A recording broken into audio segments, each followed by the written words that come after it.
એને ખબર નથી કે આની સાહેબ હું કહેવાય તમને પડે છે કે ઈ તમે ના જો મેં આમાં પીએચડી કર્યું છે અહીં નોકરી કરવા આવ્યો હતો સાહેબ ના એવું કોઈના માટે આપે ના આપણા શબ્દો છે કે આપણે મારા ઓલામાં આવતું જ નથી ને સાહેબ ત્યાં રહીને તમને કેવો ફોન કરો તો આપણા પ્રશાસનને બોલાવો કેમ ના પાડી છે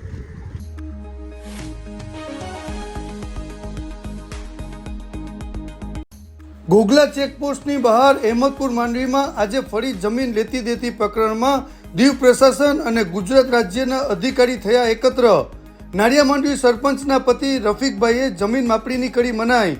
દીવ પ્રશાસન અને ગુજરાત રાજ્યની જમીન લેતી દેતી પ્રકરણમાં આજે સવારે ફરીવાર દીવ પ્રશાસનના અધિકારીઓ સફાઈ કર્મીઓ સાથે અહેમદપુર માંડવી બીચ ઉપર પહોંચ્યા અને દીવ પ્રશાસને આ વિસ્તારની સફાઈ હાથ ધરી અને બીચ ઉપર કેટલી જમીન હસ્તગત કરવાની છે તેના માટે માર્કિંગ કર્યું. ત્યારબાદ સ્થળે નાળિયા માંડવી સરપંચ અને તેમના પતિ રફીકભાઈ સુમરા અને ગ્રામજનો પહોંચ્યા અને તેઓએ ગુજરાત રાજ્યના ડેપ્યુટી કલેક્ટર અને મામલતદાર સાથે જમીન બાબતે દલીલો કરી. દલીલો બાદ ઉનાના ડેપ્યુટી કલેક્ટર રફીકભાઈને સાથે લઈ જઈ અને બેઠક માટે જણાવી અને સ્થળેથી રવાના થયા. આ સ્થળ ઉપર ગુજરાતના પોલીસ કર્મીઓ અને દીવના પોલીસ કર્મીઓ પર પહોંચ્યા જેથી કોઈ અનિચ્છનીય ઘટના ન બને. હવે આવનારા સમયમાં જમીન લેતી દેતી પ્રકરણનો નિવેડો આવે તેવી શક્યતા છે.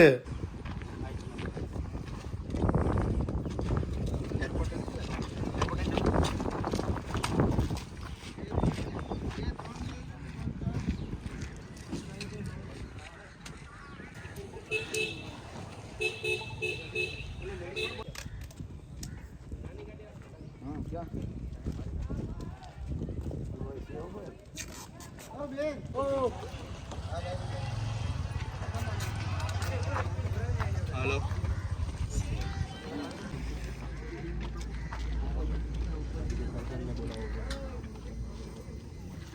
હા બધું આ બધું એકા ઉઠી છે બે જણા એકા ઉઠી છે તો પછી આ વિવાદ થાય ઓલા ગામવાળા અહીંયા અંદર બેઠા છે ગામમાં એ કે બોર્ડર ઉપર છે ઓલું કરે તો મારે શું કરવાનું આ લગાવી દેજો ના ના આવે તો વાત કરી લે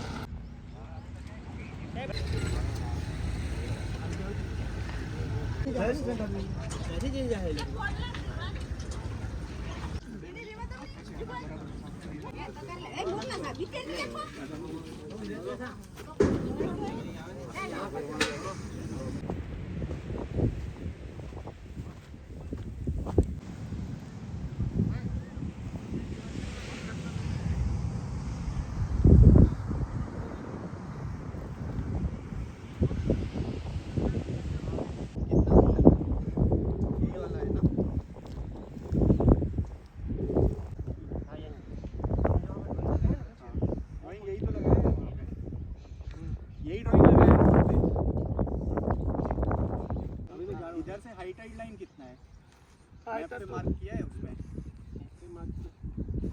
अभी करवा लो किसी से इसका होगा ना KML दिख जाएगा हवा में ठीक है हिंदी समझ में आता है ना तो सर्किट हाउस से जब इधर आए ठीक है सर्किट हाउस से जब लगे कि एकदम पास आ गया है तब ये छोड़ना है सब हम फोन करते ठीक है फिर दोबारा घूम के आएगा आगे तक जाएगा फिर वापस घूम के आएगा दूसरा तब छोड़ना है ठीक है 2 बार ही छोड़ना है एक बार जब आएगा फिर जब घूम के वापस जाएगा तब ठीक है यहीं पे छोड़ना ये पत्थर पे खड़े हो जाना ठीक है खबर છે કે આને ખોલો જો આના તો તારા આવી ગયો ના નહીં જગ્યા છે જો અમે આજે જનતાના પૈસા વાપરી નહીં ગયા ચોર કોણ કરે હું ગણાવ સાહેબ ને રોડ ઉપર નાખવાની પરમિશન ના હોય ને નાખવી હોય તો સરકારની આજે આચારસંહિતા હાલે છે મારી હાથમાં નખાય જ નહીં આચારસંહિતા લાગતી નથી નહીં આચારસંહિતા લાગતી નથી મને કહી દો કે લાગતી નથી તમે કયો આચારસંહિતા ના લાગે આજે હું 5 માણસો ભેગા કરું તો હું ગુજરાતમાં આવું છું આજે ઇલેક્શનનો ટાઈમ હાલે છે નથી લાગતી આ હિટલર સાઈડ નહીં ચાલે સાહેબ ગમે તે પ્રશાસન હોય હું હલાવી લેવાનું નથી જે થાય તે હવે આ મને ઉગ્ર કરવા માંગે છે તો હું ઉગ્ર થઈશ હું થઈશ નહીં કોને પૂછ્યું 7 વાગ્યામાં ગઈ રહ્યો તમને ફોન આવ્યો તલાટીને આવ્યો નહીં આયા તો કાલે ઘરમાં આવીને ચોરી કરી જાય તો શું કરવાનું મને કહો ને નહીં તમારા ઘરમાં આવી જાય કે મારા ગામમાં આવી જાય કાલે મારા ગામમાં બોમ્બ મૂકી જશે તો કોણ જવાબદાર છે? નહીં સાહેબ, આ જે ઉગ્ર આંદોલન છે સાહેબ બહુ નહીં, આને ગંભીરતા લેવી પડશે. હું કાંઈ નહીં કરવા દઉં, હું અહીંયા બેઠીશ, ચેતા નહીં ગમે આવે હું અહીંયા બેઠીશ ગામને લઈને. અહીંયા કોઈ બી નહીં, ગમે નહીં, આમાં જવાબદાર તમે છે, હું અહીંયા બેઠી જાય કોઈ પ્રશાસન જાય. સાહેબ જો અમે તમારી કાલે તમે શું કીધું માથાકૂટ કરવા નથી આવ્યો. તમારી ને મારી કાલે 1 કલાક માથાકૂટ આપણી મારી વાત સાંભળો. કાલે ને તમારી મારી રિક્સિક થઈ. તમને શું કીધું મેં કે તમે આવો રહેવાને તરત લઈને આવો, મારા તરત લઈને આવો, આપણે સર્વે કરીએ.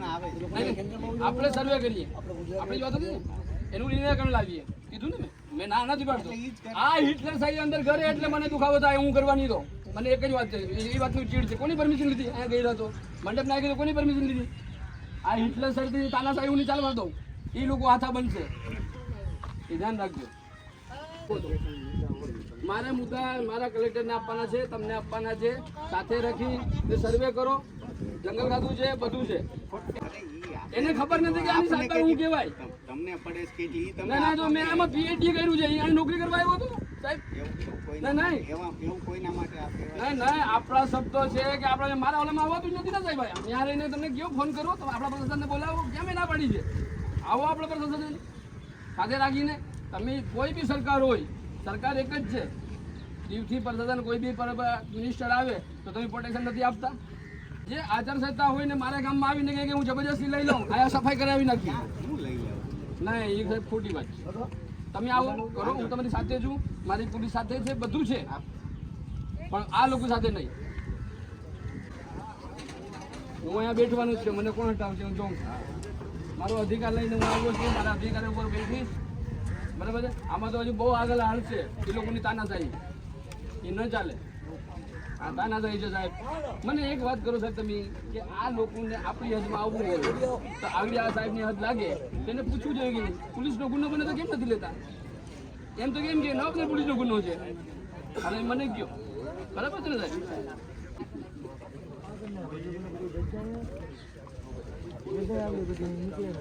સાહેબ મજૂરોને મોકલાવી દો, ફોટો મારે એમના કેવું પડે. હાલો ભાઈ મજૂર નીકળી જાજો ટ્રેક્ટર લઈને. સાહેબ ના લાગે, મારું લાગે પહેલા મારી હદમાં આવે ત્યારે સરપંચ ઉપર જોડતા હોય બધું.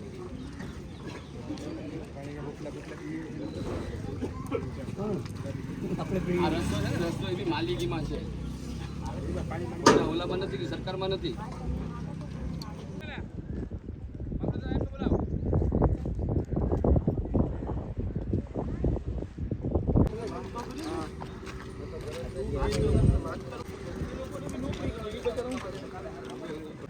સફાઈ માટે આ મંડપ નાખવા માટે કોની પરમિશન છે? આપણી હદમાં આપણે આચારસંહિતા નથી લાગતું?